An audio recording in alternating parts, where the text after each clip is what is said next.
Harshita. Karwa play ಚಾನೆಲ್ಗೆ ಸ್ವಾಗತ. ವಾರ್ತೆಗಳ ಮುಖ್ಯಾಂಶಗಳು.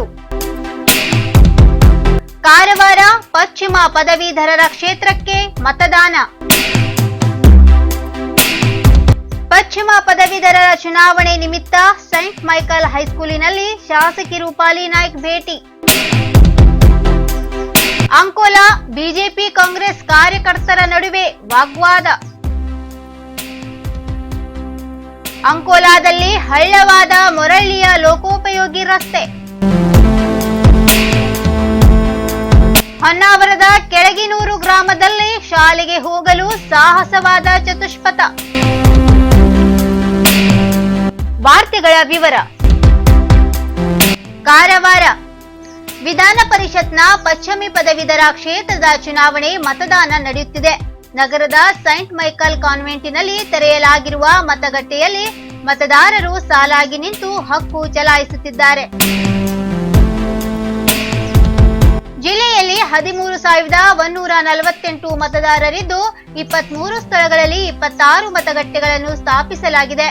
ಕಾರವಾರದ ಮತಗಟ್ಟೆಗಳಿಗೆ ಜಿಲ್ಲಾಧಿಕಾರಿ ಡಾಕ್ಟರ್ ಕೆ ಹರೀಶ್ ಕುಮಾರ್, ಉಪವಿಭಾಗಾಧಿಕಾರಿ ಪ್ರಿಯಾಂಗಾ, ತಹಶೀಲ್ದಾರ್ ಆರ್ವಿ ಕಟ್ಟಿ ಭೇಟಿ ನೀಡಿ ಪರಿಶೀಲಿಸಿದರು. ಮತದಾರರಿಗೆ ಸ್ಯಾನಿಟೈಸರ್, ಆರೋಗ್ಯ ತಪಾಸಣೆ ವ್ಯವಸ್ಥೆ ಮಾಡಲಾಗಿದ್ದು ಕೋವಿಡ್ ಪೀಡಿತರಿಗೂ ಮತದಾನಕ್ಕೆ ಅವಕಾಶ ಕಲ್ಪಿಸಲಾಗಿದೆ.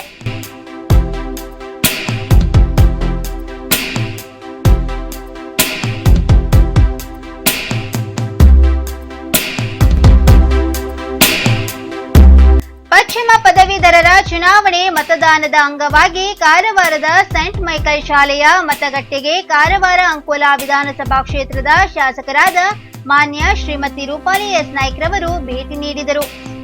ಹಿಂದಿನ ಬಾರಿಯಂತೆ ಈ ಬಾರಿ ಮತಗಳು ಹಾಳಾಗಬಾರದು, ಪದವೀಧರ ಮತದಾರರಿಗೆ ಮತದಾನ ಮಾಡುವ ಪ್ರಕ್ರಿಯೆಯ ಬಗ್ಗೆ ಜಾಗೃತಿ ಮೂಡಿಸಬೇಕು, ಮತದಾನಕ್ಕೆ ಬರುವವರ ಪ್ರತಿಯೊಬ್ಬ ಮತದಾರನ ಆರೋಗ್ಯದ ಮೇಲೆ ಕಾರ್ಯಕರ್ತರು ಗಮನ ಕೊಡಬೇಕು, ಅಲ್ಲದೆ ಕಾರ್ಯಕರ್ತರು ಸಹ ಮಾಸ್ಕ್, ಸ್ಯಾನಿಟೈಸರ್ ಬಳಕೆ ಮಾಡುವ ಮೂಲಕ ತಮ್ಮ ಆರೋಗ್ಯದ ಮೇಲೆ ಕಾಳಜಿ ವಹಿಸಬೇಕು ಎಂದು ಸೂಚನೆಯನ್ನು ನೀಡಿದರು.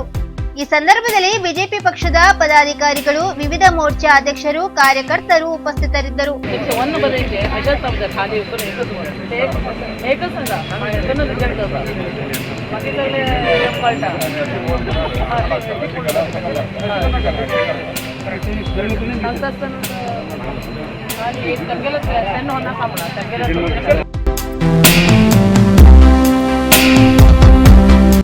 ಅಂಕೋಲಾದಲ್ಲಿ ಬಿಜೆಪಿ ಕಾಂಗ್ರೆಸ್ ಕಾರ್ಯಕರ್ತರ ನಡುವೆ ವಾಗ್ವಾದ. ಅಂಕೋಲಾದಲ್ಲಿ ಪಶ್ಚಿಮ ಪದವೀಧರ ಕ್ಷೇತ್ರದ ಚುನಾವಣೆ ಕೇಂದ್ರದಲ್ಲಿ ಅಧಿಕಾರಿಗಳು ತಾರತಮ್ಯ ನೀತಿ ಅನುಸರಿಸುತ್ತಿದ್ದಾರೆ ಎಂದು ಆರೋಪಿಸಿ ಕಾಂಗ್ರೆಸ್ ಪಕ್ಷದ ನಾಯಕರು, ಕಾರ್ಯಕರ್ತರು ಬುಧವಾರ ಪ್ರತಿಭಟನೆ ನಡೆಸಿದರು. ಅಧಿಕಾರಿಗಳು ಮತ್ತು ಪೊಲೀಸರು ಚುನಾವಣೆ ಕೇಂದ್ರದ 100 ಮೀಟರ್ ಅಂತರದ ಒಳಗೆ ನಿಲ್ಲದಂತೆ ದಬ್ಬಾಳಿಕೆ ನಡೆಸುತ್ತಿದ್ದಾರೆ.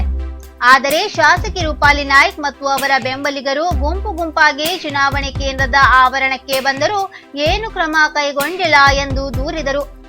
ಸ್ಥಳದಲ್ಲಿದ್ದ ತಾಲೂಕಾ ಪಂಚಾಯಿತಿ ಅಧ್ಯಕ್ಷೆ ಸುಜಾತಾ ಗಾವ್ಕರ್, ಶಾಸಕಿ ರೂಪಾಲಿ ನಾಯ್ಕ್ ಅಧಿಕಾರಿಗಳ ನಡುವೆ ಮಾತಿನ ಚಕಮಕಿಯೂ ನಡೆಯಿತು. ಸ್ಥಳಕ್ಕೆ ಭೇಟಿ ನೀಡಿದ ಉಪವಿಭಾಗಾಧಿಕಾರಿ ಅಜಿತ್ ಪರಿಸ್ಥಿತಿ ತಿಳಿಗೊಳಿಸಿದರು.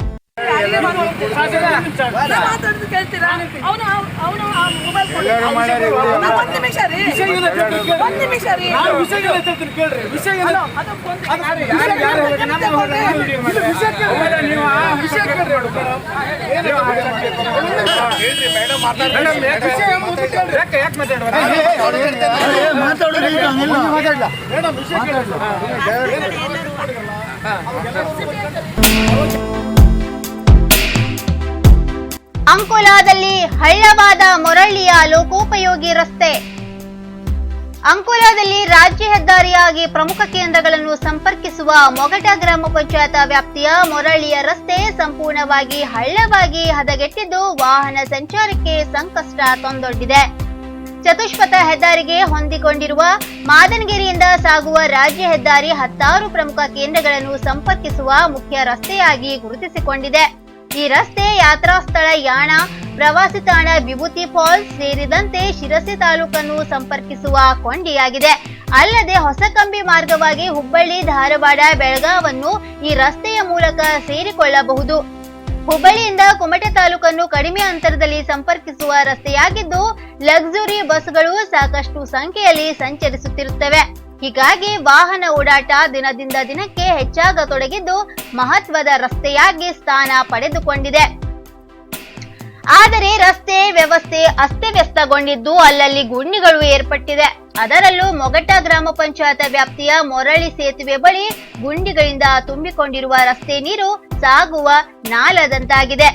ಮಳೆಗಾಲದ ಸಂದರ್ಭದಲ್ಲಿ ರಸ್ತೆಯ ಹೊಂಡದಲ್ಲಿ ತುಂಬಿಕೊಳ್ಳುವ ನೀರಿನಿಂದಾಗಿ ಕೃಷಿ ಕಾರ್ಯಕ್ಕೆ ಅಡಚಣೆಯಾಗಿ ಪರಿಣಮಿಸಿದೆ. ರಸ್ತೆ ತುಂಬಿಕೊಳ್ಳುವ ನೀರು ಗದ್ದೆಯನ್ನು ಆವರಿಸಿಕೊಳ್ಳುವುದರೊಂದಿಗೆ ಹತ್ತಾರು ಸಮಸ್ಯೆಗಳನ್ನು ಕೃಷಿಕರು ಅನುಭವಿಸುವಂತಾಗಿದೆ. ಇಲ್ಲದೆ ಹೋದಲ್ಲಿ ಮುಂಬರುವ ದಿನಗಳಲ್ಲಿ ಉಗ್ರ ಹೋರಾಟ ಮಾಡಬೇಕಾದ ಅನಿವಾರ್ಯತೆ ಎದುರಾಗಿದೆ ಎಂದು ನಿವೃತ್ತ ಶಿಕ್ಷಕ Devanna Nayak, Mabudi Nayak, Manjunath Rama Nayak, Honnayya R Nayak, Narayan T Madival, Balakrishna B Nayak, Timmanna N Nayak ಸೇರಿದಂತೆ ಹಲವರು ತಿಳಿಸಿದ್ದಾರೆ. ಹೊನ್ನಾವರದ ಕೆಳಗನೂರು ಗ್ರಾಮದಲ್ಲಿ ಶಾಲೆಗೆ ಹೋಗಲು ಸಾಹಸವಾದ ಚತುಷ್ಪಥ. ಹೊನ್ನಾವರ ತಾಲೂಕಿನ ಕೆಳಗನೂರು ಗ್ರಾಮದ ಅಬಿತೋಟದ ಸರ್ಕಾರಿ ಹಿರಿಯ ಪ್ರಾಥಮಿಕ ಶಾಲೆಯಲ್ಲಿ ನಾಜಗಾರ ಅಬಿತೋಟ ಹೊಳ್ಳಕುಳಿ ಭಾಗದ ಆರ್ಥಿಕವಾಗಿ ಹಿಂದುಳಿದ ಕುಟುಂಬದ ಮಕ್ಕಳೇ ಹೆಚ್ಚಾಗಿ ಓದುತ್ತಿದ್ದಾರೆ. ಈ ಭಾಗದಲ್ಲಿ ಹಾದು ಹೋದ ರಾಷ್ಟ್ರೀಯ ಹೆದ್ದಾರಿ 66 ಚತುಷ್ಪಥವಾಗಿ ಬದಲಾದ ನಂತರ ಊರಿನ ಮಕ್ಕಳು ರಸ್ತೆ ದಾಟಿ ಶಾಲೆಗೆ ಹೋಗುವುದೇ ದುಸ್ತರವಾಗಿ ಪರಿಣಮಿಸಿದೆ. ಹೆದ್ದಾರಿಯ ಒಂದು ಅಂಚಿಗೆ ಗುಡ್ಡದ ಭಾಗದಲ್ಲಿ ಶಾಲೆ ಇದ್ದರೆ, ಇನ್ನೊಂದು ಭಾಗದಲ್ಲಿರುವ ಊರುಗಳಿಂದ ವಿದ್ಯಾರ್ಥಿಗಳು ಬರುತ್ತಾರೆ. ಚತುಷ್ಪಥವಾಗುವ ಪೂರ್ವದಿಂದಲೂ ಈ ಸಮಸ್ಯೆ ಇತ್ತಾದರೂ ರಸ್ತೆ ಹೆಚ್ಚು ಅಗಲವಾಗಿಲ್ಲದ ಕಾರಣ ವಾಹನ ಓಡಾಟವಿಲ್ಲದ ಸಮಯ ನೋಡಿ ರಸ್ತೆ ದಾಟುತ್ತಿದ್ದರು. ಆದರೆ ಈಗ ರಸ್ತೆ 40 ಮೀಟರ್ ಅಗಲವಾಗಿದ್ದು, ಒಂದು ಕಡೆಯಿಂದ ಇನ್ನೊಂದು ಕಡೆ ಹೋಗುವಷ್ಟರಲ್ಲಿ ವಾಹನ ಬರುತ್ತದೆ. ಅಪಘಾತ ಸಾಧ್ಯತೆ ಅಧಿಕವಾಗಿದ್ದು, ಶಾಲೆಗೆ ಮಕ್ಕಳನ್ನು ಕಳುಹಿಸುವುದಕ್ಕೆ ಪಾಲಕರು ಯೋಚಿಸುವ ಸ್ಥಿತಿ ನಿರ್ಮಾಣವಾಗಿದೆ. ಈ ಬಗ್ಗೆ ಕರ್ನಾಟಕ ರಕ್ಷಣಾ ವೇದಿಕೆ ಸಂಘಟನೆಯವರು, ಗ್ರಾಮಸ್ಥರು, ಶಿಕ್ಷಕರು ವಿದ್ಯಾರ್ಥಿಗಳ ಓಡಾಟಕ್ಕೆ ಅನುಕೂಲವಾಗುವಂತೆ ಮೇಲ್ಸೇತುವೆ ನಿರ್ಮಿಸಿಕೊಡಿ ಎಂದು ಹಲವು ಬಾರಿ ಐಆರ್ಬಿಗೆ ಮನವಿ ಮಾಡಿಕೊಂಡಿದ್ದರೂ ಯಾವುದೇ ಪ್ರಯೋಜನವಾಗಿಲ್ಲ. ಅನಾಹುತ ಸಂಭವಿಸಿದಾಗ ಸಾಂತ್ವನ ಹೇಳಲು, ಪರಿಹಾರ ನೀಡಲು ಮುಂದೆ ಬರುವ ಜನಪ್ರತಿನಿಧಿಗಳು, ಅಧಿಕಾರಿಗಳು ಮೊದಲೇ ಎಚ್ಚೆತ್ತುಕೊಂಡು ಐಆರ್ಬಿ ಕಂಪನಿಯವರಿಗೆ ತಾಕೀತು ಮಾಡಿ ತಕ್ಷಣ ಇಲ್ಲಿ ಮೇಲ್ಸೇತುವೆ ನಿರ್ಮಿಸಿಕೊಡುವ ಕೆಲಸ ಮಾಡಬೇಕಿದೆ. ಇನ್ನು ಮತ್ತಷ್ಟು ಸುದ್ದಿಗಾಗಿ ಕಾರ್ವಾರ್ ಪ್ಲಸ್ ವೀಕ್ಷಿಸಿ. ನೀವು ಯೂಟ್ಯೂಬ್ ಅಲ್ಲಿ ನೋಡ್ತಿದ್ದೀರಿ, ಸಬ್ಸ್ಕ್ರೈಬ್ ಮಾಡಿ, ಬೆಲ್ ಐಕಾನ್ ಕ್ಲಿಕ್ ಮಾಡಿ. ಫೇಸ್ಬುಕ್ ಪೇಜ್ ಅಲ್ಲಿ ನೋಡ್ತಿದ್ದೀರಿ, ಫಾಲೋ ಮಾಡಿ. ಧನ್ಯವಾದಗಳು.